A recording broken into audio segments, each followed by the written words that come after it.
ജർമ്മനിയിലൂടെയുള്ള സഞ്ചാര കഥകളായിരുന്നു നമ്മൾ കഴിഞ്ഞ എപ്പിസോഡിൽ പറഞ്ഞു നിർത്തിയത്.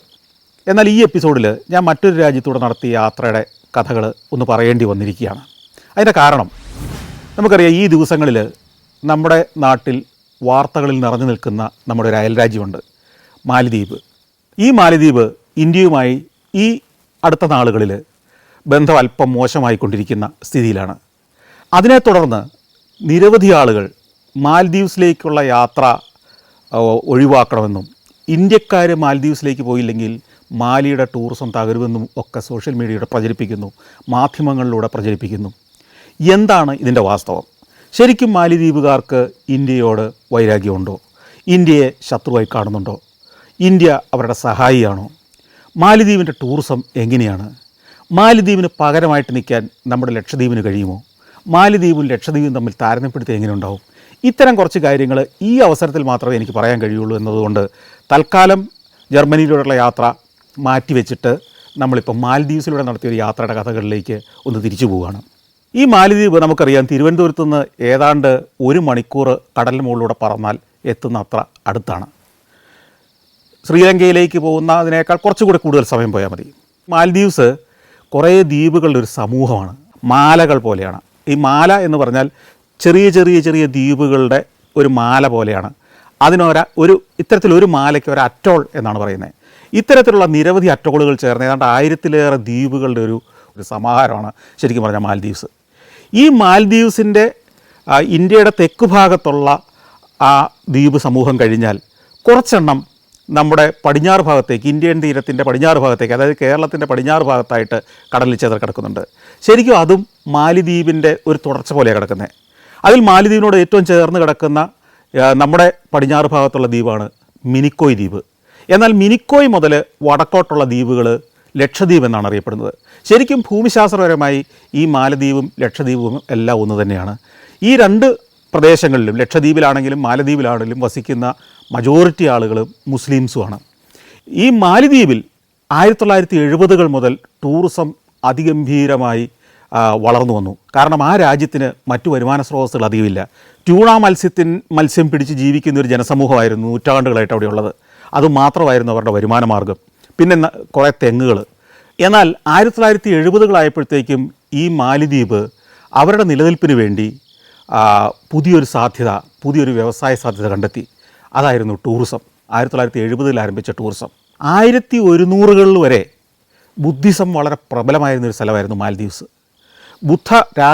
ബുദ്ധിസ്റ്റായ ഒരു രാജാവ് തന്നെയായിരുന്നു മാലിദ്വീപിനെ ഭരിച്ചിരുന്നത്. എന്നാൽ 1100-കളിൽ ഈ ബുദ്ധിസ്റ്റായ രാജാവ് തന്നെ ഇസ്ലാമിലേക്ക് മതം മാറി.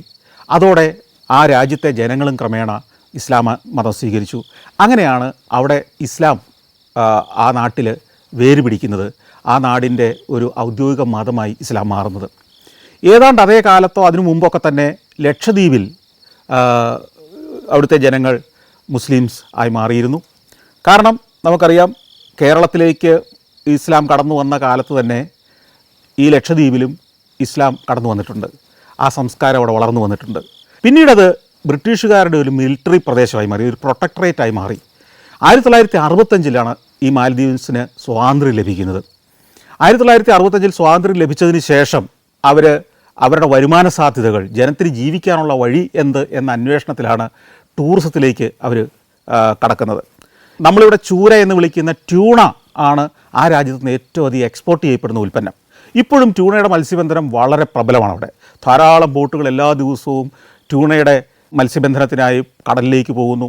ആ വരുമ്പോൾ മുഴുത്ത ട്യൂണ മത്സ്യത്തിൻ്റെ വലിയ ശേഖരവുമായിട്ട് വരുന്നു. അതിനെ കപ്പലിൽ വെച്ച് തന്നെ, അല്ലെങ്കിൽ ഫിഷിംഗ് ബോട്ടിൽ വെച്ച് തന്നെ പ്രോസസ്സ് ചെയ്ത് കൊണ്ടുവരാനുള്ള സംവിധാനങ്ങളൊക്കെ ഇന്നായി കഴിഞ്ഞു. പക്ഷേ അതിലേറെ അവരുടെ വരുമാന സ്രോതസ്സായി ഇന്ന് മാറിക്കഴിഞ്ഞിരിക്കുന്നത് ടൂറിസമാണ്. 1972-ൽ കുറുമ്പ എന്ന് പറയുന്ന തലസ്ഥാന മാലി ദ്വീപിനോട് ചേർന്നുള്ളൊരു ദ്വീപിൽ ഒരു റിസോർട്ട് ദ്വീപായിട്ട് പ്രവർത്തനം ആരംഭിച്ചെങ്കിൽ ഇന്ന് 124-125 ദ്വീപുകൾ മുഴുവൻ ടൂറിസത്തിന് വേണ്ടി മാറ്റിവെച്ചിരിക്കുകയാണ്. 125ഓളം ദ്വീപുകളിൽ അതിഗംഭീരമായ ടൂറിസം സൗകര്യങ്ങളാണ് ഒരുക്കി വെച്ചിരിക്കുന്നത്. അതിൻ്റെ ദൃശ്യങ്ങൾ കണ്ടാൽ പോലും നമ്മളെ കൊതിപ്പിക്കുന്ന മട്ടിലാണ്. കാരണം മാൽദ്വീപ്സിൻ്റെ ഒരു ഭൂപ്രകൃതിയുടെ ഒരു പ്രത്യേകത എന്താ വെച്ച് കഴിഞ്ഞാൽ, നമ്മൾ സാധാരണഗതിയിൽ കാണുന്ന ദ്വീപുകളുടെ സ്വഭാവമല്ല അവിടെ കടൽ എന്ന് പറയുന്നത് പവിഴപ്പുറ്റുകൾ നിറഞ്ഞതാണ്. ദ്വീപുകളെല്ലാം രൂപപ്പെട്ടിരിക്കുന്ന പവിഴപ്പുറ്റുകൾ കണ്ടാണ്. അപ്പോൾ ആഴം തീരെ കുറഞ്ഞ ഭാഗങ്ങൾ കുറേ കടലിനുണ്ടാവും. അവിടെ വെളുത്ത മണൽ, നല്ല പഞ്ചസാര നിറമുള്ള മണലിങ്ങനെ വിരിഞ്ഞ് കിടക്കുന്നുണ്ടാവും. അത് കഴിയുമ്പോഴത്തേക്കും കുറച്ച് കഴിയുമ്പോഴത്തേക്കും കടലിന് ആഴം കൂടി വരും. കടലിൻ്റെ ആഴം കൂടി വരുന്നതനുസരിച്ച് കടലിൻ്റെ നിറം മാറും. കടലിൻ്റെ അടിയിലെ ഈ മണൽ പരപ്പിൻ്റെ വെള്ള നിറവും ഈ കടൽ ജലത്തിൻ്റെ നിറവും കൂടെ ചേർന്ന് ചില ഭാഗങ്ങളിൽ ഇളം പച്ച നിറമാവും, ഇളം നീല നിറമാവും, കടും നീല നിറമാവും, ആഴം കൂടുന്തോറും നല്ല കറുത്ത നിറമായി മാറും. അപ്പോൾ ഈ നിറത്തിൻ്റെ ഒരു സമ്മേളനം. ഒപ്പം ഈ വെള്ളമണലിൻ്റെ ദ്വീപുകളുടെ പലതിൻ്റെയും നടുഭാഗം ധാരാളം തെങ്ങുകളും പച്ചപ്പുള്ള ഭാഗമായിരിക്കും. അതുമെല്ലാം കടലിൽ നിന്ന് 1-2 മീറ്റർ മാത്രം ഉയരത്തിലായിരിക്കും. നല്ല ഗംഭീരമായ മണൽപ്പരപ്പ്. ഞാൻ നേരത്തെ പറഞ്ഞ പോലെ ഒരു മാല പോലെ കിടക്കുന്ന ദ്വീപുകളുടെ സമൂഹം. അതിൽ ഈ മാലകൾ ഓരോന്നിൻ്റെയും നടുഭാഗം പച്ച നിറത്തിൽ കടും പച്ചയിൽ മരങ്ങളുള്ളതായിരിക്കാം. ഈ ഓരോ ദ്വീപിൻ്റെയും തീരങ്ങൾ നല്ല വെള്ള നിറമായിരിക്കാം. കുറച്ചുകൂടെ കഴിഞ്ഞ് അതിൻ്റെ പുറത്തേക്ക് ഇറങ്ങുമ്പോഴത്തേക്കും ഇളം പച്ച നിറമായിരിക്കാം, പിന്നെ ഇളം നീല നിറമായിരിക്കാം, പിന്നെ കടും നീല നിറമായിരിക്കാം. ഇങ്ങനെ നിറങ്ങളുടെ ഒരു ഗംഭീരമായൊരു ഡിസ്പ്ലേ ആണ് ശരിക്കും പറഞ്ഞാൽ ഈ മാൽദീവ്സിൻ്റെ ദ്വീപുകൾ. അത്തരത്തിൽ അറ്റോളുകളായല്ല നമ്മുടെ ലക്ഷദ്വീപ് കിടക്കുന്നത്. ലക്ഷദ്വീപ് ചെതറിക്കിടക്കുന്ന 10-30 ദ്വീപുകളാണ്. മാൽദീവ്സിലുള്ള അത്ര ദ്വീപുകളുമില്ല. അത്ര മനോഹരമാണ് നമ്മുടെ ലക്ഷദ്വീപിൻ്റെ ദ്വീപുകൾ എന്ന് പറയാനും കഴിയില്ല. ഇപ്പോഴെങ്കിലും തൽക്കാലത്തേക്കെങ്കിലും ലോകത്തിലെ ഏറ്റവും മികച്ച ഹോട്ടൽ കമ്പനികൾക്കായി ഇത്തരത്തിൽ ഓരോ ദ്വീപും മാൽദീവ്സ് കൊടുത്തിരിക്കുകയാണ്, ലീസിന് കൊടുത്തിരിക്കുകയാണ്. അവരവിടെ ലോക നിലവാരമുള്ള റിസോർട്ടുകൾ പണിതിരിക്കുകയാണ്. അവിടെ കോൺക്രീറ്റ് കൊണ്ട് പണിതിരിക്കുന്ന കുറേ പല നിലകളുള്ള റിസോർട്ടുകളല്ല, കടലിൽ തൂണുകൾ നാട്ടി അതിൽ ഓലമേഞ്ഞ മനോഹരമായ കെട്ടിടങ്ങൾ പണിത് മരം കൊണ്ടുള്ള തറയും മരം കൊണ്ടുള്ള ചുവരുകളും ഓലമേഞ്ഞ മേൽക്കൂരയും ഒക്കെയായി അതിഗംഭീരമായി നല്ല ഗംഭീരമായ ഡിസൈനിൽ കടലിലേക്ക് ഇങ്ങനെ ഒരു പാലം പണിത്, ആ പാലം നേരെ ഒരു പാലമല്ല, ഇങ്ങനെ വളഞ്ഞൊരു പാലം പണിത് അതിൽ പല ഇലകൾ പോലെ പല കോട്ടേജുകൾ പണിത് അതിനകത്ത് തന്നെ ഫ്ലോട്ടിംഗ് സ്വിമ്മിംഗ് പൂളുകൾ ഉൾപ്പെടെ ലോകത്തിലെ ഏറ്റവും മികച്ച റിസോർട്ടുകൾ പണിത് വെച്ചിരിക്കുകയാണ് മാൽദീവ്സ്. മാലേ എന്ന് പറയുന്ന ഒരു ചെറിയ ദ്വീപാണ് തലസ്ഥാനം. അവിടെയാണ് പ്രസിഡൻറ്റിൻ്റെ ഓഫീസും മറ്റ് സ്ഥാപനങ്ങളും ഭരണസ്ഥിരാ കേന്ദ്രവും മിലിറ്ററി ആസ്ഥാനവും പോലീസ് ആസ്ഥാനവും എല്ലാം. അവിടെ ഏതാണ്ട് 1 കിലോമീറ്റർ നീളം 1 കിലോമീറ്റർ വീതി മാത്രമുള്ള ചെറിയൊരു ദ്വീപാണ്. അതിൽ തിങ്ങി നിറഞ്ഞ കെട്ടിടങ്ങളാണ്. 5, 6, 10 വരെ നിലയുള്ള കെട്ടിടങ്ങൾ അവിടെയുണ്ട്. ഇതെല്ലാം കൂടെ കടലിലിങ്ങനെ എപ്പോഴെങ്കിലും താന്നു പോകുമോ നമുക്ക് പേടി തോന്നും, അത്ര തിങ്ങി നിറഞ്ഞാണ് നിൽക്കുന്നത്. ആ ദ്വീപിൽ നിന്ന് ഒരു 2 കിലോമീറ്റർ അകലെ ആയിരുന്നു മറ്റൊരു ദ്വീപ്, ഹുൾഹുൾ ദ്വീപ്. ഈ ഹുൾഹുൾ ദ്വീപിലായിരുന്നു പണ്ട് എയർപോർട്ട്. അതൊരു ചെറിയ എയർപോർട്ടായിരുന്നു. ഞാൻ ആദ്യമായിട്ട് മാൽദീവ്സിലേക്ക് പോകുന്നത് 1998-ലാണ്. എൻ്റെ നേപ്പാൾ യാത്ര കഴിഞ്ഞ് വന്ന് അതിൻ്റെ പിറ്റേ വർഷം എൻ്റെ 2ാമത്തെ വിദേശ രാജ്യമാണ് മാൽദീവ്സ്. വിമാനം ഇങ്ങനെ താന്ന് ഈ മനോഹരമായ കടലിൻ്റെ മുകളിലൂടെ ഈ ദ്വീപുകൾക്ക് മുകളിലൂടെ താന്ന് വന്ന് നമ്മൾ പേടിച്ച് വിറച്ച് പോകും. കാരണം ഇത് വെള്ളത്തിലേക്കാണോ ലാൻഡ് ചെയ്യാൻ നമുക്ക് സംശയം വരും. ചെന്ന് അവസാനം ഈ ചക്രം കുത്തുന്നത് കടലങ്ങ് തീരുകയും റൺവേ തുടങ്ങുകയും ചെയ്യുന്നുണ്ട്. കാരണം അത്ര നീളം കഷ്ടിച്ചൊരു വിമാനത്തിന് പോയി നിൽക്കാനുള്ള നീളം ഉണ്ടായിരുന്നുള്ളൂ റൺവേക്ക്. എന്നാൽ പിന്നീട് ഈ ഹുൾഹുൾ ദ്വീപ് എന്ന് പറയുന്നത് അവർ വിപുലീകരിക്കാൻ തുടങ്ങി. അതായത് കടൽപ്പുറ്റുകളും പവിഴപ്പുറ്റുകളും ഒക്കെ ഡ്രഡ്ജ് ചെയ്തിട്ട് ഫില്ല് ചെയ്ത് ഈ ഹുൾഹുൾ ദ്വീപ് 2 റൺവേകളുള്ളൊരു വലിയ വിമാനത്താവളമാക്കി മാറ്റി. മാത്രമല്ല ഇതിനോടനുബന്ധിച്ച് ഹുളുമാലി എന്ന് പറഞ്ഞ് ഈ ഹുൾഹുൾ ദ്വീപിനോട് ചേർന്ന് തന്നെ ഏതാണ്ട് 1.5-2 കിലോമീറ്റർ നീളത്തിൽ കടൽ നികത്തിയെടുത്ത് ആസൂത്രിതമായൊരു സിറ്റി അവിടെ രൂപപ്പെടുത്തി. അവിടെ ആയിരക്കണക്കിന് ആളുകൾക്ക് താമസിക്കാവുന്ന അപ്പാർട്ട്മെൻറ്റുകൾ, റിക്രിയേഷൻ ഏരിയകൾ, അവർക്കുള്ള തൊഴിൽശാലകൾ, നിരവധി ഹോട്ടലുകൾ, ഇതെല്ലാം ഉള്ള ഒരു ഗംഭീര സിറ്റി ടൗണായിട്ട് ഈ ഹുൾഹുൾ ദ്വീപിൻ്റെ വടക്കൻ ഭാഗം ഇവർ രൂപാന്തരപ്പെടുത്തി. അതൊരു 3 മീറ്റർ വരെ കടലിൽ നിന്ന് ഉയരത്തിൽ നല്ല ഗംഭീരമായ കോൺക്രീറ്റ് ബണ്ടുകൾ പണിത് ആസൂത്രിതമായൊരു സിറ്റി. ദുബായിയൊക്കെ ചില ഭാഗങ്ങളിൽ ആസൂത്രിതമായി പണിയുന്നത് പോലെ മനോഹരമായൊരു സിറ്റി രൂപപ്പെടുത്തി. ഇതൊക്കെ സംഭവിക്കുന്നത് 2010-നോ 2012-നോ ഒക്കെ ശേഷമാണ്. 2018-20 വരെയുള്ള കാലഘട്ടത്തിലാണ്. 1998-ലൊക്കെ ഞാനവിടെ ചെല്ലുന്ന കാലത്ത് ഏറ്റവും പ്രധാന പ്രശ്നം മഴക്കാലമായാൽ, അതായത് നമ്മുടെ മൺസൂൺ കാലമായാൽ ജൂൺ ജൂലൈ മാസമൊക്കെ ആകുമ്പോഴേക്കും കടൽ പ്രക്ഷുബ്ധമാകും. അപ്പോൾ ടൂറിസം ഒന്നുമില്ല. ആ സമയത്ത് കടലിലോട്ട് ഇറങ്ങാൻ പോലും പറ്റില്ല. ആ സമയത്ത് വിമാനം വന്ന് ലാൻഡ് ചെയ്താൽ അവിടുന്ന് നമ്മൾ ഈ ക്യാപിറ്റൽ മാലിയിലേക്ക് വരണം. ഈ ഹുളുമാലി എന്ന് പറയുന്ന ഹുൾഹുൾ ദ്വീപിനോട് ചേർന്നുള്ള ആ ഭാഗമൊന്നും അന്ന് രൂപപ്പെട്ടിട്ടില്ല. മനുഷ്യർ വസിക്കുന്നത് മുഴുവൻ ഈ ക്യാപിറ്റൽ മാലി എന്ന് പറയുന്ന ദ്വീപിലാണ്. ഒരു ചെറിയ ദ്വീപ്. ഇതിനെ തപ്പി കണക്ട് ചെയ്യുന്നത് തോണി എന്ന് പറയുന്ന ഒരു തരം ബോട്ട് കൊണ്ടാണ്. മുമ്പിൽ ഇങ്ങനെ വളഞ്ഞൊരു ചുണ്ടൊക്കെയുള്ള ഒരു ട്യൂണ മത്സ്യം ഇച്ചിരി വലുതാക്കിക്കാൻ എങ്ങനെ ഉണ്ടാവും, ഏതാണ്ട് അതുപോലെ ഇരിക്കുന്ന ഒരുതരം ബോട്ടിലാണ് അന്ന് ആളുകളെ ഈ എയർപോർട്ടിലേക്കും തിരിച്ച് ഈ സിറ്റിയിലേക്കും കൊണ്ടുവന്നുകൊണ്ടിരുന്നത്. അപ്പോൾ അത് പ്രക്ഷുബ്ധമായ കടലിലൂടെ ഈ എയർപോർട്ടിലേക്ക് പോകുക എന്ന് പറയുന്നത് ജീവൻ പണയപ്പിച്ചുള്ള ഒരു യാത്ര തന്നെയായിരുന്നു അക്കാലത്ത്. അന്നൊക്കെ ആളുകളെ ഈ എയർപോർട്ടിൽ നിന്ന് തന്നെ ഹോട്ടലുകളുടെ അല്ലെങ്കിൽ മറ്റ് റിസോർട്ടുകളുടെ ബോട്ടുകൾ വന്ന് അവരെ കൂട്ടിക്കൊണ്ട് പോവുക ചെയ്യുക. അന്ന് ആദ്യത്തെ 1998 എൻ്റെ യാത്രയിൽ തന്നെ ഞാൻ ഞെട്ടിപ്പോയൊരു കാഴ്ചയുണ്ട്. റിസോർട്ടുകളിൽ നിന്ന് വരുന്ന ബോട്ടുകൾ ലോക നിലവാരമുള്ള ബോട്ടുകൾ. അന്ന് ഇന്ത്യയിൽ അങ്ങനെ ഒരു ബോട്ട് നമ്മൾ കണ്ടിട്ടുണ്ടാവില്ല. അതിഗംഭീരമായ ബോട്ടുകൾ. അതായത് നമ്മൾ യൂറോപ്പിലോ ഇപ്പോൾ ദുബായിലെ മറീനയിലോ ഒക്കെ കാണുന്ന തരം ബോട്ടുകൾ അന്ന് മാലിയിലുണ്ട്. ഈ വമ്പൻ റിസോർട്ടുകളിൽ നിന്ന് ഈ ടൂറിസ്റ്റുകളെ, എയർപോർട്ടിൽ വന്നിറങ്ങുന്ന ടൂറിസ്റ്റുകളെ കൂട്ടിക്കൊണ്ട് അവരുടെ റിസോർട്ടുകളിലേക്ക് പോകാൻ അത്തരം സംവിധാനങ്ങളാണ് ഉണ്ടാക്കിയിരുന്നത്. ഞാൻ കൊതിയോടെ കണ്ടു നിന്നിട്ടുണ്ട് ഇത്തരം ഒന്നിനകത്ത് കയറാൻ പറ്റുമെന്നുള്ളത്. എന്നാൽ സാധാരണക്കാർക്ക് വേണ്ടി ഞാൻ നേരത്തെ പറഞ്ഞ ധോണി എന്ന് പറയുന്ന പരമ്പരാഗത ബോട്ട് ഉപയോഗിച്ചിരുന്നു. അതിൽ ടൂറിസ്റ്റുകൾക്ക് വേണമെങ്കിൽ ഒരു ദിവസത്തേക്കൊക്കെ വാടകയ്ക്ക് എടുത്ത് അതിലിങ്ങനെ ദ്വീപുകൾ തോറും ചുറ്റാനുള്ള സൗകര്യം അന്നുണ്ടായിരുന്നു. അന്ന് എനിക്ക് തോന്നിയത് ഏതാണ്ട് $100 കൊടുത്തു കഴിഞ്ഞാൽ 3-4 മണിക്കൂർ നമുക്ക് ഈ പല ദ്വീപുകളിലൂടെ, റിസോർട്ട് ദ്വീപുകളിലൂടെയൊക്കെ പോകാമായിരുന്നു. ഞാൻ അങ്ങനെ അതിനകത്തേക്ക് കയറാൻ പറ്റില്ല, അതിൻ്റെ തീരത്തൂടെയൊക്കെ സഞ്ചരിച്ച് ഞാൻ ചിത്രീകരിച്ചൊക്കെ ഓർക്കുന്നുണ്ട്. മറ്റൊരു സൗകര്യം കൂടി അക്കാലത്തുണ്ടായിരുന്നു, ഇപ്പോഴും ഉണ്ടത്. ഈ വിമാനത്തിൽ വന്നിറങ്ങുന്ന ആളുകൾക്ക് അകലെയുള്ള ചിലപ്പോൾ 1000-500 കിലോമീറ്റർ 1000 കിലോമീറ്റർ വരെ അകലെയുള്ള ദ്വീപുകൾ ചെതറിക്കിടക്കുകയാണ് മാൽദ്വീപ്സിൻ്റെ ഭൂപ്രദേശത്ത്. ഞാൻ പറഞ്ഞല്ലോ, വളരെ വിസ്തൃതമായ പ്രദേശമാണ്.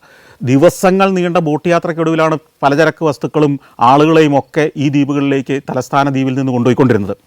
എന്നാൽ ടൂറിസ്റ്റുകൾക്ക് അത്രയും സമയമില്ല, അത്രയും സമയം റിസ്ക് ചെയ്യാനും കഴിയില്ല. അവർക്ക് വേണ്ടി ഈ എയർപോർട്ടിനോട് ചേർന്ന് തന്നെ ഒരു സീപ്ലെയിൻ പോർട്ടും കൂടിയുണ്ട്.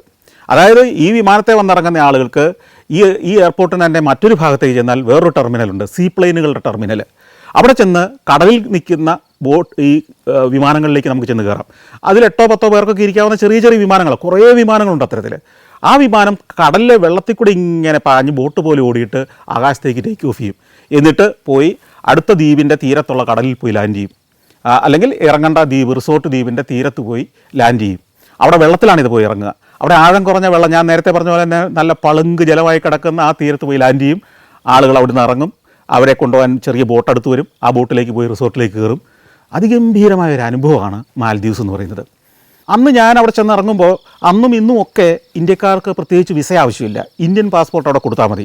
ഈ പാസ്പോർട്ട് കൊടുത്തു കഴിയുമ്പോഴേ നമുക്കൊരു സീലടിച്ച് കിട്ടുന്നു. പക്ഷേ ഒരു ചെറിയ പ്രശ്നമുണ്ട്, നമ്മളൊരു ഹോട്ടൽ അവിടെ ബുക്ക് ചെയ്തെങ്കിൽ മാത്രമേ നമുക്ക് വിസ അടിച്ച് കിട്ടുള്ളൂ. എനിക്കിതറിയില്ലായിരുന്നു. വിസ വേണ്ട എന്ന് കേട്ടറിവായിട്ടാണ് 98 ഞാൻ അവിടെ പോകുന്നത്. പക്ഷേ അവിടെ നിൽക്കുമ്പോൾ ഒരു ഉദ്യോഗസ്ഥൻ പറഞ്ഞു, നിങ്ങൾ ഏത് ഹോട്ടലിലാണ് താമസിക്കുന്നത്? അപ്പോൾ എനിക്ക് ഈ ഹോട്ടലിനെ കുറിച്ച് ഒരു ധാരണയില്ല. അവിടെ ചെന്നിട്ട് ഈ മാലിദ്വീപിൽ നമ്മളിപ്പോൾ ഏതെങ്കിലും ഒരു പട്ടണത്തിൽ, ഇന്ത്യയിലെ ഏതെങ്കിലും പട്ടണത്തിൽ ചെന്നിട്ട് ഹോട്ടൽ തപ്പി കണ്ടുപിടിക്കുന്ന പറഞ്ഞാൽ കണ്ടുപിടിക്കാമെന്ന് വിചാരിച്ച് ഞാൻ പോയത്. അപ്പോൾ ഞാനിങ്ങനെ അന്തം വിട്ട് നിൽക്കുകയാണ്, ഇനി എന്ത് ചെയ്യും? ഇത് തിരിച്ച് വിട്ടുകളയുമോ? പേടിച്ച് വരണ്ട് നിൽക്കുക. അപ്പോൾ ഉദ്യോഗസ്ഥൻ പറഞ്ഞു, ഒരു കാര്യം ചെയ്യൂ, ഇമിഗ്രേഷൻ ഭാഗം കഴിഞ്ഞാൽ ഹോട്ടലുകളുടെ കുറേ കൗണ്ടറുകൾ അവിടെയുണ്ട്, അവിടെ ഏതെങ്കിലും പോയി ഒരു ഹോട്ടൽ ബുക്ക് ചെയ്തിട്ട് വരൂ. അപ്പോൾ അങ്ങനെ ഞാൻ അവിടെ ചെല്ലുമ്പോൾ വമ്പൻ റിസോർട്ടുകളുടെ കൗണ്ടറുകൾ അവിടെയുള്ളത്. വമ്പൻ റിസോർട്ടുകൾ എന്ന് പറഞ്ഞാൽ ഒരു രാത്രിക്ക് $300, $500, $1000 വരെ നിരക്കുള്ള ഹോട്ടലുകളാണ്. എൻ്റെ കയ്യിൽ ആകപ്പാടെയുള്ളത് ഏതാണ്ട് $400 ഞാൻ പോയിരിക്കുന്നത്. $400 എന്ന് പറയുന്നത് തന്നെ അക്കാലത്ത് ഏതാണ്ട് 50 രൂപ വിലയുണ്ടെന്ന് എനിക്ക് തോന്നുന്നു ഒരു ഡോളറിന്. അപ്പോൾ 4-20,000 രൂപ ആയിട്ടാണ് എൻ്റെ യാത്ര. ഞാൻ അവസാനം തപ്പി ചെന്ന് ദിവസം $50 കിട്ടുന്ന ഒരു മുറിയുണ്ട്, ലോഡ്ജാണ്. അത് ഈ തലസ്ഥാന മാലിയിലാണ്. പക്ഷേ അവിടെ ഈ തലസ്ഥാന മാലി കുറേ ജനവാസ കേന്ദ്രവും ഓഫീസുകളും കൊമേഴ്ഷ്യൽ സ്ഥാപനങ്ങളും ചന്തയും ഒക്കെ ഉണ്ടെന്നുള്ളതല്ലാതെ ഈ ദ്വീപുകളിലേക്ക് പോകാനോ റിസോർട്ടുകളിൽ താമസിക്കാനോ അതിൻ്റെ അനുഭവങ്ങൾ കണ്ടെത്താനോ ഒന്നും പറ്റില്ല. പക്ഷേ വേറെ മാർഗ്ഗമില്ല, ഞാനിവിടെ വന്നുപോയി. അങ്ങനെ ഞാൻ ആ ലോഡ്ജ് ബുക്ക് ചെയ്തു. അതിൻ്റെ റെസീറ്റുമായിട്ട് ഇവിടെ വന്നു. എമിഗ്രേഷൻ ക്ലിയറൻസ് കഴിഞ്ഞു. ഞാൻ വീണ്ടും പുറത്തേക്ക് വന്നു. അപ്പോൾ നേരത്തെ പറഞ്ഞ പോലെ തന്നെ ഈ ധോണി എന്ന് പറയുന്ന ബോട്ടുകൾ പുറപ്പെടുന്ന ഒരു ബോട്ട് ജെട്ടിയുണ്ട്, അവിടെ ചെല്ലുന്നു. അവിടെ അന്ന് നിസ്സാര പൈസ കൊടുത്തു കഴിഞ്ഞാൽ നമുക്ക് അക്കരയ്ക്ക് ഈ മാലിദ്വീപിലേക്ക്, മാലിയുടെ തലസ്ഥാന ദ്വീപിലേക്ക് നിരന്തരം ഷട്ടിലടിക്കുക. 2 കിലോമീറ്റർ കടലിൽ കൂടെ പോയാൽ മതി. നമുക്ക് ഈ എയർപോർട്ടിൽ നിൽക്കുമ്പോൾ തന്നെ ആ ദ്വീപ് കാണാം. അവിടെ 7-8 നിലയൊക്കെയുള്ള കെട്ടിടങ്ങളൊക്കെ അന്നുണ്ട്. പക്ഷേ ഇന്നത്തെ അത്ര കൺജസ്റ്റഡ് ആയിട്ടില്ല, ഇന്നത്തെ അത്ര ആസൂത്രിതമല്ല. കുറേ പഴഞ്ചൻ കെട്ടിടങ്ങളാണ് കൂടുതലും, 2-3 നിലയുള്ള കെട്ടിടങ്ങളാണ്. അങ്ങനെ ഈ ബോട്ടിൽ തീരത്ത് ചെല്ലുന്നു, അവിടുത്തെ പല കാഴ്ചകളിലേക്ക് പോകുന്നു. 3 ദിവസം അവിടെ താമസിക്കുന്നു. അന്ന് ഞാൻ ഒരു ധോണി എന്ന് പറഞ്ഞ ബോട്ട് ഒരു ദിവസം വാടകയ്ക്ക് എടുത്തിട്ട് ഈ കുറുമ്പ ഐലൻഡ്, ഇവിടുത്തെ ആദ്യത്തെ റിസോർട്ടായ കുറുമ്പ ഐലൻഡ് റിസോർട്ട്, അതുപോലുള്ള മറ്റ് കാഴ്ചകളിലേക്കൊക്കെ പോകുന്നു. അവിടുത്തെ ചരിത്രമുള്ള ചില സ്ഥലങ്ങൾ, അവിടുത്തെ പ്രധാന മോസ്ക്, അവിടുത്തെ ചന്ത, അവിടെ ട്യൂണ കൊണ്ടുവന്ന് ഇറക്കുന്നത്, കയറ്റുന്നത്, ഇങ്ങനെയൊക്കെയുള്ള കാഴ്ചകൾ. പിന്നെ ഇന്ത്യ അവർക്ക് പണിത് കൊടുത്ത ഇന്ദിരാഗാന്ധിയുടെ പേരിലുള്ള ഒരു വലിയ ഹോസ്പിറ്റൽ, അതുപോലെ പല കാഴ്ചകളും ഈ ദ്വീപിൽ 1 സ്ക്വയർ കിലോമീറ്ററേ ഉള്ളെങ്കിലും പല പല കാഴ്ചകളുണ്ടായിരുന്നു. അതെല്ലാം ചിത്രീകരിച്ചു. ഇവർക്ക് മനോഹരമായൊരു ബോട്ട് ജെട്ടിയുണ്ട്. പ്രസിഡൻഷ്യൽ ബോട്ട് ജെട്ടി എന്നാണ് അറിയപ്പെടുന്നത്. അതായത് പ്രസിഡൻറ്റിൻ്റെ ബോട്ട് അടുപ്പിക്കുന്ന സ്ഥലം. അവിടെയൊക്കെ ഈ പ്രസിഡൻറ്റിൻ്റെ ബോട്ട് അടുപ്പിക്കുന്ന സ്ഥലവും ആ ഭാഗമൊക്കെ മോഡേൺ ബോട്ടുകളാണ്. കൂറ്റൻ യോട്ടുകൾ എന്ന് പറയുന്ന ബോട്ടുകൾ. അതായത് നിരവധി ബെഡ്റൂമുകളും കിച്ചണും ലിവിങ് ഏരിയയും വലിയ ഹോളും കോൺഫറൻസ് ഹാളും ഒക്കെയുള്ള വമ്പൻ മോഡേൺ ആഡംബര ബോട്ടുകൾ. നമ്മൾ യൂറോപ്പിലും ഈ പറഞ്ഞ ദുബായിലും ഒക്കെ കാണുന്ന തരത്തിലുള്ള ബോട്ടുകൾ. അത്തരം ബോട്ടുകൾ മാത്രം കിടക്കുന്നൊരു സ്ഥലമാണ്. കൂടാതെ അതിൻ്റെ ഒരു ഭാഗത്ത് ഇവരുടെ കോസ്റ്റ് ഗാർഡിൻ്റെ കുറേ കപ്പലുകളും കിടക്കുന്നുണ്ട്. അതൊക്കെ ഇങ്ങനെ ചിത്രിച്ച് നിൽക്കുമ്പോൾ ഒരു ഗംഭീരം ബോട്ട് ഇങ്ങനെ തീരത്തേക്ക് അടുത്തു വരുന്നു. ഈ ബോട്ട് തീരത്ത് വന്ന് അടുത്തു. അപ്പോൾ അതിൽ സഫാരി സ്യൂട്ടൊക്കെ ധരിച്ച കുറച്ച് ആളുകൾ ഇങ്ങനെ ബോട്ടിൻ്റെ പുറത്ത് ഇങ്ങനെ ഒരു ഹാൻഡ് റെയിലിൽ പിടിച്ച് ഇങ്ങനെ നിൽക്കുന്നുണ്ട്. ബോട്ട് തീരത്ത് വന്ന് അടുത്ത ഉടനെ തന്നെ ഇവർ തീരത്തേക്ക് ചാടിയിറങ്ങി ബോട്ടിലേക്ക് ഒരു പാലം വെച്ചു. ഇത്തിരി കഴിഞ്ഞപ്പോൾ മറ്റൊരാൾ, ഒരു 60 വയസ്സ് 65 വയസ്സെന്നുള്ള നല്ല പേഴ്സണാലിറ്റിയുള്ള ഒരു മനുഷ്യൻ ഇറങ്ങി വരുന്നു. അപ്പോൾ ഞാൻ ഈ ക്യാമറയുടെ വ്യൂ ഫൈൻഡർ കൂടെ ഇതിങ്ങനെ നോക്കിക്കൊണ്ടിരിക്കുക. ഇയാൾ വരുന്നതൊക്കെ ഇതാരാണെന്ന് എനിക്ക് മനസ്സിലായില്ല. പക്ഷേ ഇയാൾ എൻ്റെ ക്യാമറയുടെ നേരെ, ലെൻസിൻ്റെ നേരെ നടന്നു വരുന്നതാണ് ഞാൻ കാണുന്നത്. തൊട്ടടുത്ത് എത്തിക്കഴിഞ്ഞപ്പോൾ എനിക്ക് മനസ്സിലായി ഇത് എൻ്റെ നേരെ തന്നെ വരുന്നത്. ഞാൻ പെട്ടെന്ന് വ്യൂ ഫൈൻഡറിൽ നിന്ന് കണ്ണു എടുത്ത് കഴിയുമ്പം ഇദ്ദേഹം എൻ്റെ നേരെ വരും. ഹൗ ആർ യു ജെന്റിൽമാൻ എന്ന് പറഞ്ഞിട്ടാണ് വരുന്നത്. അബ്ദുൾ ഗയൂം, അവിടുത്തെ പ്രസിഡൻ്റാണത്. അന്ന് അവിടുത്തെ പ്രസിഡൻ്റാണ് അബ്ദുൾ ഗയൂം. 30 വർഷത്തിലേറെ കാലം അവിടെ പ്രസിഡൻ്റായിരുന്ന അബ്ദുൾ ഗയൂം എൻ്റെ അടുത്ത് വരുന്നു. ഷെയ്ക്ക് ഹാൻഡ് തരുന്നു. അവിടെ ഒരു മെഴ്സിഡസ് ബെൻസ് കാർ വന്ന് കിടക്കുന്നുണ്ട്. അതിലേക്ക് ചെന്ന് കയറുന്നു, പോകുന്നു. അപ്പോൾ ആദ്യത്തെ യാത്ര തന്നെ പ്രസിഡൻറ്റിൻ്റെ ഷോട്ട് എടുത്തു. അക്കാലത്ത് എയർ മാൽദീവ്സ് എന്ന് പറഞ്ഞൊരു വിമാന കമ്പനി തന്നെ ഉണ്ടായിരുന്നു അവർക്ക്. ഇന്ന് അവർക്ക് വിമാന കമ്പനി ഇല്ല. ഈ എയർ മാൽദീവ്സ് ഓപ്പറേറ്റ് ചെയ്തിരുന്നത് മലേഷ്യൻ എയർലൈൻസാണ്. അപ്പോൾ ഇവർക്ക് പല അറബി രാജ്യങ്ങളും മലേഷ്യ, ഇന്തോനേഷ്യ പോലുള്ള രാജ്യങ്ങളൊക്കെ ആയിട്ട് നല്ല ബന്ധത്തിലാണ് അക്കാലത്ത് ഇവർ സർവൈവ് ചെയ്തിരുന്നത്. കാരണം അവർക്ക് ആ ഒറ്റപ്പെട്ട സ്ഥലത്ത് ചുറ്റും കടൽ മാത്രമുള്ള ആ നാട്ടിൽ ജീവിക്കാൻ മറ്റു രാജ്യങ്ങളുടെ സഹായമില്ലാതെ ഒരിക്കലും കഴിയുമായിരുന്നില്ല. അന്യരാജ്യങ്ങളിൽ നിന്ന് ഇറക്കുന്ന ഭക്ഷ്യവസ്തുക്കൾ, അന്യരാജ്യങ്ങളിൽ നിന്ന് ഇറക്കുന്ന നിത്യോപയോഗ സാധനങ്ങൾ, ഇന്ധനം, ഇതെല്ലാം കൊണ്ട് മാത്രമേ അവർക്ക് പുലരാൻ കഴിയുമായിരുന്നുള്ളൂ. സത്യത്തിൽ അറബി രാജ്യങ്ങളും ഇന്ത്യ പോലുള്ള രാജ്യങ്ങളൊക്കെ വലിയ തോതിൽ സഹായിച്ചാണ് അവർ നിലനിന്ന് പോകുന്നത്. ടൂറിസത്തിലൂടെ അവരുടെ സ്വന്തം കാലിൽ നിൽക്കുന്ന ഒരവസ്ഥയിൽ എത്തുവോളം. അപ്പോൾ ഈ എയർ മാൽദീവ്സ് വിമാനം രാവിലെ 11 മണിക്കോ മറ്റോ ആണെന്ന് എനിക്ക് തോന്നുന്നു തിരുവനന്തപുരത്തേക്ക്. 1 മണിക്കൂർ പറക്കലേ ഉള്ളൂ. ബോട്ടിൽ കയറി, ബോട്ടുകാർക്ക് മിച്ചമുണ്ടായിരുന്ന പൈസ കൊടുത്തു, എയർപോർട്ടിലേക്ക് എത്തി. അപ്പോൾ വിമാനം പുറപ്പെടാൻ ഇനിയും 2-3 മണിക്കൂറുകളുണ്ട്. അവിടെ എന്തൊക്കെയോ ലഘുഭക്ഷണമൊക്കെ മാൽദീവിയൻ വിഭവങ്ങളൊക്കെ വിൽക്കുന്നുണ്ട്. അതൊക്കെ വാങ്ങി കഴിച്ചു. അപ്പോൾ എൻ്റെ കയ്യിലെ ഡോളർ ഏതാണ്ട് പൂർണ്ണമായിട്ടും തീർന്നു. മടക്കയാത്രയുടെ ടിക്കറ്റ് കയ്യിലുണ്ട്. ഞാൻ ബോർഡിംഗ് പാസ് എടുക്കാനായിട്ട് അവിടെ ചെല്ലുന്നു. ബോർഡിംഗ് പാസ്സൊക്കെ ഇഷ്യൂ ചെയ്യുന്ന സമയമായപ്പം അവർ ചോദിച്ചു, എയർപോർട്ട് യൂസേഴ്സ് ഫീസ് അടച്ചിട്ടുണ്ടോ, അതിൻ്റെ സ്ലിപ്പ് എവിടെ? ഞാൻ അത് ആദ്യമായിട്ട് കേൾക്കുക അങ്ങനെ ഒരു കാര്യം. എയർപോർട്ടിന് യൂസേഴ്സ് ഫീസ് ഉണ്ട്. അന്നേ ഏതാണ്ട് $25 മറ്റോ. അപ്പോൾ ഞാൻ പറഞ്ഞു, എൻ്റെ അടുത്ത് ആരും പറഞ്ഞിട്ടില്ല, ഞാൻ അങ്ങനെ ഒരു കാര്യം ചെയ്തിട്ടില്ല. അപ്പോൾ ഈ ബോർഡിംഗ് പാസ് നിങ്ങളുടെ കയ്യിലേക്ക് കിട്ടണമെങ്കിൽ അതിലൊരു സീലടിക്കും. ഈ സീലൂടെ അടിച്ചിട്ടേ നിങ്ങൾക്ക് തരുള്ളൂ. ഈ സീൽ എന്ന് പറഞ്ഞാൽ എയർപോർട്ട് യൂസേഴ്സ് ഫീസ് നിങ്ങൾ അടച്ചു എന്നുള്ളതാണ്. ഞാൻ ചോദിച്ചു, എന്താ ചെയ്യുക, എൻ്റെ പൈസയും ഇല്ല. അന്ന് ക്രെഡിറ്റ് കാർഡൊന്നും ഇല്ലാത്തൊരു കാലമാണ്. ക്രെഡിറ്റ് കാർഡില്ല, ഡെബിറ്റ് കാർഡില്ല, ഒന്നും ഇല്ലാത്തൊരു കാലം. കയ്യിലുണ്ടായിരുന്ന പൈസയുടെ അവസാനത്തെ പൈസയും തീർത്തു. പിന്നെ കുറച്ച് ഇന്ത്യൻ രൂപയുണ്ട്. ഇവിടെയാണെങ്കിൽ ഡോളറിൽ ഈ യൂസേഴ്സ് ഫീസ് അടയ്ക്കുകയും വേണം. എന്ത് ചെയ്യും? നിന്ന് വേർത്ത് ഞാൻ. ഇപ്പോൾ ഇനി തിരിച്ചു പോകാൻ മാർഗ്ഗമില്ല, ഇനി തെണ്ടേണ്ടി വരുമോ? അവസാനം ഇവർ പറഞ്ഞു, എൻ്റെ ബോർഡിംഗ് പാസ് എടുത്ത് അങ്ങ് മാറ്റി വെച്ചു. എന്നിട്ട് വേദെടുത്ത് അടച്ചിട്ട് വരാൻ പറഞ്ഞു. ഞാൻ വീണ്ടും പുറത്തേക്ക് ഇറങ്ങി എന്ത് ചെയ്യണമെന്ന് ആലോചിച്ച് അങ്ങനെ നിൽക്കുമ്പോൾ ഞാൻ ഈ എയർപോർട്ടിലേക്ക് കയറി വരുമ്പോൾ ഒരാൾ എൻ്റെ അടുത്ത് വന്നിട്ട്, ഈ നമ്മുടെ കോഴിക്കോട്ട് മിഠായി തെരുവിലൊക്കെ പണ്ടുണ്ടായിരുന്നൊരു ചില കഥാപാത്രങ്ങളുണ്ട്. കയ്യിൽ നിറയെ വാച്ച്, ഫോറിൻ വാച്ചുകൾ കെട്ടിയിട്ട് ഇങ്ങനെ സ്ലീവ് മുഴുവൻ ഇറക്കിയിട്ടിട്ടുണ്ടാവും. നമ്മളൊരു കസ്റ്റമറാണെന്ന് കണ്ടു കഴിഞ്ഞാൽ ഇതിങ്ങനെ പൊക്കി കാണിക്കും എന്ന് പറഞ്ഞ പോലെ ഫോറിൻ വാച്ചുകൾ വേണോ, ക്യാമറ വേണോ എന്നൊക്കെ ചോദിച്ച് എൻ്റെ അടുത്ത് ഒരാൾ വന്നിരുന്നു ഞാൻ ഈ എയർപോർട്ടിൽ വന്നു കഴിഞ്ഞപ്പോൾ. അപ്പോൾ ഇയാൾ അതിലൂടെ ചുറ്റിക്കറങ്ങി നടക്കുന്നുണ്ട്. ഞാൻ ഇയാളുടെ അടുത്ത് ഇരുന്നിട്ട് ചോദിച്ചു, എൻ്റെ കയ്യിൽ ഒരു ക്യാമറയുണ്ട്, അതൊരു സ്റ്റിൽ ക്യാമറയായിരുന്നു, നല്ലൊരു ക്യാമറയായിരുന്നു. ഈ ക്യാമറ എനിക്ക് വിൽക്കണമെന്നുണ്ട്, ഇതിന് വില എന്ത് കിട്ടും? അയാൾ പറഞ്ഞു, ഞാൻ വാങ്ങാറില്ല, വിൽക്കാറേ ഉള്ളൂ. ഞാൻ പറഞ്ഞു, എനിക്ക് ഇങ്ങനെ ഒരു പ്രശ്നം ഉണ്ടായി, അതുകൊണ്ടാണ് ഞാനിത്, എനിക്ക് വിൽക്കാൻ വേണ്ടതല്ല, ഇത് പുതിയൊരു ക്യാമറയാണ്, എനിക്ക് വളരെ പ്രിയപ്പെട്ടൊരു ക്യാമറയാണ്. അന്നത്തെ ഡിജിറ്റൽ ക്യാമറയല്ല, ഫിലിം ഇടുന്ന ക്യാമറയാണ്. അദ്ദേഹം കുറച്ച് നേരം ഇങ്ങനെ ആലോചിച്ചിട്ട് പറഞ്ഞു, ഒരു കാര്യം ചെയ്യാം, ഒരു $15 തരാം. ഞാൻ പറഞ്ഞു, $15 പോരാ. അപ്പോൾ എനിക്ക് ഫീസ് അടയ്ക്കാൻ തന്നെ $25 വേണം. മാത്രമല്ല ഈ ക്യാമറയ്ക്ക് ഏതാണ്ട് അക്കാലത്തൊരു 15,000-20,000 രൂപയ്ക്ക് വാങ്ങിയ ക്യാമറയാണ്. അത്രയും വിലയുള്ളൊരു ക്യാമറയാണ്. ഇത് നിസ്സാര പൈസയ്ക്ക് $15 എന്ന് പറഞ്ഞാൽ വളരെ ചെറിയ പൈസയല്ലേ കിട്ടുള്ളൂ. അപ്പോൾ കുറച്ച് നേരം തർക്കിച്ചു. ഒടുവിൽ ഇയാൾ കറക്റ്റ് $25 തരാം എന്ന് എഗ്രി ചെയ്തു. ഞാൻ ഈ ക്യാമറ, എൻ്റെ പ്രിയപ്പെട്ട ക്യാമറ കൊടുത്ത് $25 മേടിച്ച് ഇവിടെ വന്ന് ഈ സീലടിച്ച് കിട്ടി. എയർപോർട്ട് യൂസേഴ്സ് ഫീസ് അടച്ചു എന്നുള്ള ആ സീലും അടിച്ച് കിട്ടി. അതുമായിട്ട് തിരിച്ച് കയറിപ്പോരുമായിരുന്നു. അതായിരുന്നു എൻ്റെ ആദ്യത്തെ മാൽദീവ്സ് യാത്രയുടെ അനുഭവം. പക്ഷേ ഒന്നുണ്ട്, ആ യാത്ര എന്നെ അത്ഭുതപ്പെടുത്തി കഴിഞ്ഞു. എൻ്റെ മനസ്സിലുണ്ടായിരുന്ന ടൂറിസം എന്ന സങ്കല്പത്തെ മാറ്റിമറിച്ചത് ശരിക്കും പറഞ്ഞാൽ ഈ മാൽദീവ്സ് യാത്രയാണ്. ടൂറിസ്റ്റ് റിസോർട്ടുകൾ എങ്ങനെയായിരിക്കണം, കുറേ കെട്ടിടങ്ങളല്ല, കുറേ കോൺക്രീറ്റ് അല്ല, മോഡേണായ ഫെസിലിറ്റികൾ കൊടുക്കുമ്പോൾ തന്നെ ഏറ്റവും ഗംഭീരമായി എസ്തെറ്റിക്കലി കലാപരമായി പുല്ലുമേഞ്ഞ ഓലമേഞ്ഞ മനോഹരമായ മരം കൊണ്ട് പണിത റിസോർട്ടുകളുള്ള ഒരു ദ്വീപുകളുടെ ഒരു കൂട്ടം. ഇന്ത്യക്കാരൊന്നും അല്ല അവിടെ ചെല്ലുന്നത്. അവിടേക്ക് വരുന്നത് റഷ്യക്കാർ, യൂറോപ്യൻസ്, അറബി നാടുകളിൽ നിന്നുള്ള സമ്പന്നർ, ചൈനക്കാർ, ജപ്പാൻകാരൊക്കെയാണ്. ഇന്ത്യക്കാരെ അവർ പരിഗണിക്കുന്നേ ഇല്ല. ഇന്ത്യക്കാർ വരുന്നു, നിങ്ങളിങ്ങ് വരണ്ടെന്ന് പറയുന്നു ഇല്ല എന്ന് മാത്രമേ ഉള്ളൂ.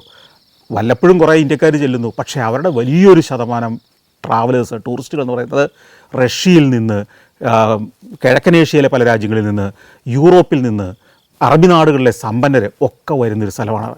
അവിടെ നമ്മൾ കാണുന്ന ടൂറിസ്റ്റുകളിൽ ഒരു ഇന്ത്യക്കാരനെ അന്ന് കാണുമായിരുന്നില്ല.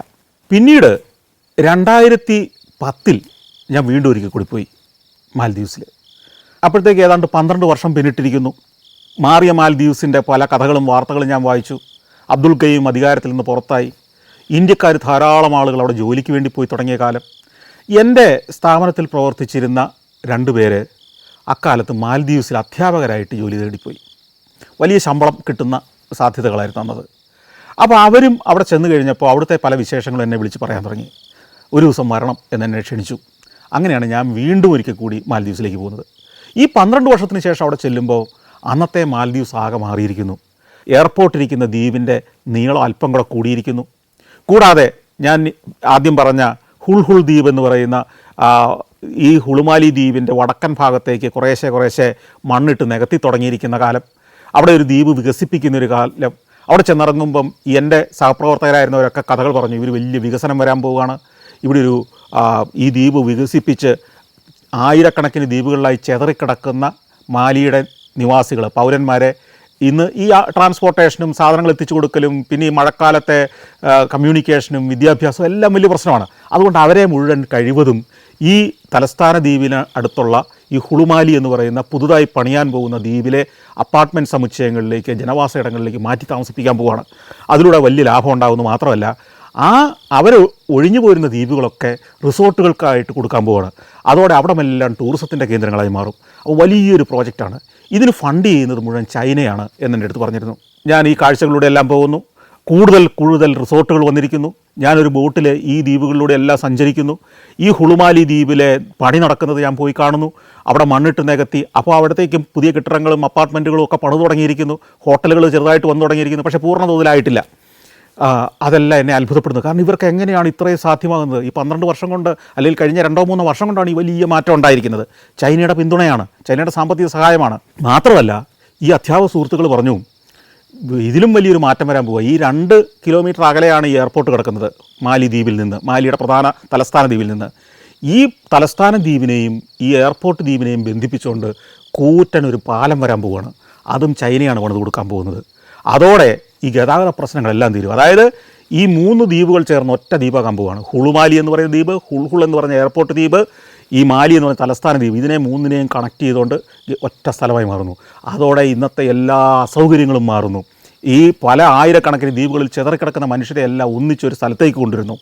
എന്നിട്ട് ഇവർക്ക് ഗതാഗതത്തിന് ബസ്സുകളും കാറുകളും എല്ലാം ഓടാവുന്ന സ്ഥിതിയിൽ ഒരു ഗംഭീരമായ ഒരു നെറ്റ്വർക്ക് ഓഫ് ഐലൻഡ്സായി ഇതിനെ മാറുന്നു. അപ്പോൾ ഞാൻ അത്ഭുതപ്പെട്ടു. ഇത് നടന്നാൽ വലിയ അത്ഭുതമാണ്. പക്ഷേ അഗാധമായ ആഴക്കടലിന് കുറുകെ 2 കിലോമീറ്റർ നീളത്തിൻ്റെ പാലമൊക്കെ മാലി പോലുള്ള ചെറിയ ദ്വീപിന് പണിയാൻ പറ്റുമോ? ചൈനയാണ് പുറകിൽ. അപ്പോൾ ഞാൻ വിശ്വസിച്ച് നടക്കുമായിരിക്കും. പക്ഷേ വേറെ ചില കാര്യങ്ങളും അന്ന് ഈ സുഹൃത്തുക്കൾ എൻ്റെ അടുത്ത് പറഞ്ഞു. ഒരു ചെറിയ പ്രശ്നം, ഈ അധ്യാപകർ എങ്ങനെയുണ്ട് ഇവിടുത്തെ ജീവിതം എന്ന് ഞാൻ ഈ അധ്യാപകരോട് ചോദിച്ചു. അപ്പോൾ അവർ പറഞ്ഞു, ഒരു രക്ഷയില്ല, ഞാൻ എങ്ങനെയെങ്കിലും നാട്ടിലേക്ക് മടങ്ങാൻ ആഗ്രഹിക്കുകയാണ്. അന്നത്തെ മനുഷ്യർക്ക് ഇന്ത്യക്കാരോട്, പ്രത്യേകിച്ച് ഇന്ത്യയിൽ നിന്നെത്തുന്ന തൊഴിലാളികളായി എത്തുന്ന ആളുകളോട് വളരെ മോശമായ മനോഭാവമായിരുന്നു. ഇവർ കാണുന്നത് കൂടുതലും ടൂറിസ്റ്റുകളായി അന്യരാജ്യക്കാർ വരുന്ന മുഴുവൻ പാശ്ചാത്യരോ ചൈനക്കാരോ ജപ്പാൻകാരോ ഒക്കെയാണ്. അവരുടെ തൊലി നിറം, അവരുടെ ബിഹേവിയർ, അവരുടെ വസ്ത്രധാരണം, അവരൊക്കെ സമ്പന്നരായ ടൂറിസ്റ്റുകളാണ്. അവരുമായിട്ട് താരതമ്യപ്പെടുത്തുമ്പോൾ ഇന്ത്യക്കാരൻ്റെ ഈ കറുത്ത നിറവും മാൽദീവ്സുകാരൻ്റെ നിറവും അതൊക്കെ തന്നെ ആണെങ്കിൽ കൂടി അവൻ്റെ വേർപ്പും അവൻ്റെ മുഷിഞ്ഞ വസ്ത്രവും അവൻ്റെ രൂപഭാവങ്ങളും എല്ലാം ഇവർക്ക് പരമ പുച്ഛമായിരുന്നു. ഇവരുടെ അധ്യാപകരായിട്ട് വന്നിരിക്കുന്നവൻ പോലും ഒരു ദാരിദ്ര്യം പിടിച്ച പ്രദേശത്തു നിന്ന് വന്നവരാണെന്നുള്ള മനോഭാവത്തോടെയാണ് ഈ കുട്ടികൾ അധ്യാപകരോടും പെരുമാറിയിരുന്നത്. മാത്രമല്ല, ക്ലാസ് എടുക്കുമ്പോൾ അധ്യാപകർ ബോർഡിൽ എഴുതി പഠിപ്പിക്കുമ്പോൾ എൻ്റെ ഈ സുഹൃത്ത് ഉൾപ്പെടെയുള്ളവർക്കുണ്ടായ അനുഭവങ്ങളാണ്. കല്ലെടുത്ത് പുറകെ നിറയും, തെറി വിളിക്കും, നല്ല പച്ച തെറി തന്നെ വിളിക്കും. താൻ പണിയെടുക്കാൻ വന്നെങ്കിൽ പണിയെടുത്തിട്ട് പോയാൽ മതി, ഞങ്ങളെ പഠിപ്പിക്കാനൊന്നും വരണ്ട എന്നതായിരുന്നു ഇവരുടെ മനോഭാവം. ഇത് പച്ചയ്ക്ക് പറയുമായിരുന്നു. അച്ഛൻ രണ്ടാമത് വേറെ വിവാഹം കഴിച്ച് വേറൊരാളുടെ കൂടെ ആയിരിക്കാം, അമ്മ മറ്റൊരു വിവാഹം കഴിച്ച് വേറൊരാളുടെ കൂടെ ആയിരിക്കാം. വളരെ ശിഥിലമായ കുടുംബ ബന്ധങ്ങൾ, ഇതിൻ്റെ പ്രശ്നങ്ങളെല്ലാം പേർന്ന വിദ്യാർത്ഥികൾ, കായികമായി ഉപദ്രവിക്കാൻ പോലും മടിക്കാത്ത കുട്ടികൾ. ഇതായിരുന്നു 2009, 10, 11 കാലഘട്ടത്തിലൊക്കെ അവിടെ അധ്യാപകരായിരുന്നവർ. ചിലപ്പോൾ അതിനു മുമ്പും അങ്ങനെയൊക്കെ തന്നെ ആയിരുന്നിരിക്കാം അവർ നേരിട്ട പ്രശ്നങ്ങൾ. ഇന്ത്യക്കാരോട് പൊതുവേ ഉള്ളൊരു മനോഭാവ കാലത്ത് വളരെ നെഗറ്റീവായിരുന്നു. എൻ്റെ ഈ സുഹൃത്തുക്കളായ അധ്യാപകർ അന്ന് ജോലി ചെയ്തിരുന്നത് ഈ തലസ്ഥാന മാലിയിൽ തന്നെ ഏറ്റവും പ്രമുഖമായ മജീദിയ സ്കൂളിലായിരുന്നു. മജീദിയ സ്കൂളാണ് അവിടുത്തെ ഏറ്റവും പ്രമുഖമായ സ്കൂൾ. അത്രയും പ്രമുഖമായൊരു സ്കൂളിൽ പോലും ഇന്ത്യക്കാരായ അധ്യാപകർ നേരിട്ട ബുദ്ധിമുട്ടുകൾ ചെറുതല്ല. പരിഹാസം സഹിച്ച്, യാതന സഹിച്ച്, കളിയാക്കലുകൾ സഹിച്ച്, പലപ്പോഴും കായികമായ മർദ്ദനം കിട്ടുമോ എന്നുള്ള ഭയത്തിലാണ് അവരോട് ജീവിച്ചത്. പക്ഷേ നല്ല ശമ്പളം ഉള്ളതുകൊണ്ട് പലരും ഇതൊന്നും പുറത്ത് പറയാതെ അല്ലെങ്കിൽ ഇതൊക്കെ സഹിച്ച് അവിടെ ജീവിക്കുകയായിരുന്നു. കൂടാതെ ഡ്രഗ്സ്, മദ്യനിരോധിതമായൊരു ദ്വീപ് സമൂഹമാണ് മാൽദീവ്സ്. ടൂറിസ്റ്റ് റിസോർട്ടുകളിൽ വലിയ വിലയ്ക്ക് മദ്യം ലഭിക്കുമെങ്കിലും ആ രാജ്യത്തേക്ക് മദ്യം കൊണ്ടുചെല്ലാനോ അവിടെ വിൽക്കാനോ ഒന്നും സാധ്യതയില്ല. സാധാരണക്കാർക്ക് മദ്യം ലഭ്യമല്ല. പക്ഷേ ഏതൊക്കെയോ വഴികളിലൂടെ എത്തുന്ന ലഹരി, മയക്കുമരുന്ന് ഏതാണ്ടൊരു 30% യുവാക്കളെയും അക്കാലത്ത് ബാധിച്ചിരുന്നു. ഇങ്ങനെ ഉള്ള ഒത്തിരി കഥകളും വേദനകളും ഒക്കെ ഇവർ പങ്കുവച്ചു. പിന്നീട് എൻ്റെ ഈ 2 സുഹൃത്തുക്കൾ അവിടുന്ന് പോന്നു. അവർ പിന്നെ കേരളത്തിലെ ഹയർ സെക്കൻഡറി അധ്യാപകരായിട്ട് ഇപ്പോൾ ജോലി ചെയ്യുന്നുണ്ട്. അവരൊക്കെ ആയിട്ട് ഞാൻ ഈ സംഭാഷണം, ഈ ഒരു പരിപാടി ചിത്രീകരിക്കുന്നതിന് മുമ്പ് ഞാൻ അവരുമായിട്ട് ദീർഘനേരം സംസാരിച്ചു. അവരുടെ അനുഭവങ്ങൾ വീണ്ടും ഒരിക്കൽ കൂടി തെറ്റുപറ്റരുതല്ലോ. അക്കാലത്ത് മറിയം റഷീദയും ഫൗസിയ ഹസനും ഒക്കെ കേരളത്തിൽ വലിയ പീഡനത്തിനിരയായി എന്നുള്ളതും എനിക്ക് തോന്നുന്നു അക്കാലത്തെ മനുഷ്യർക്ക് ഇന്ത്യക്കാരോട്, മലയാളികളോടൊക്കെ ഒരു നെഗറ്റീവായ മനോഭാവം ഉണ്ടാകാൻ ഒരു കാരണമായിട്ടുണ്ടാവാം. അപ്പോൾ ഈ കഥകളൊക്കെയാണ് രണ്ടാമത്തെ യാത്രകളിൽ ഞാൻ അറിയുന്നത്.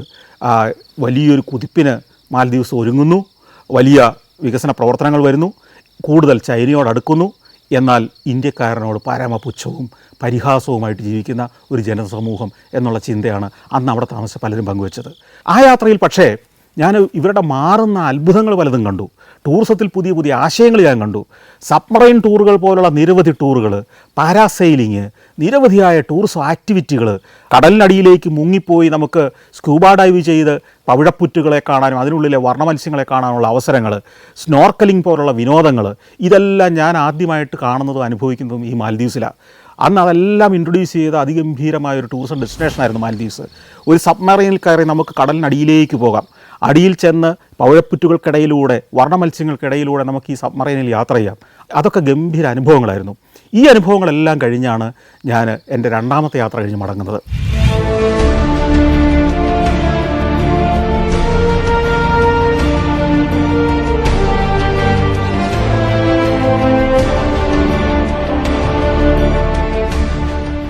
Saudi Arabia, United Arab Emirates, Kuwait.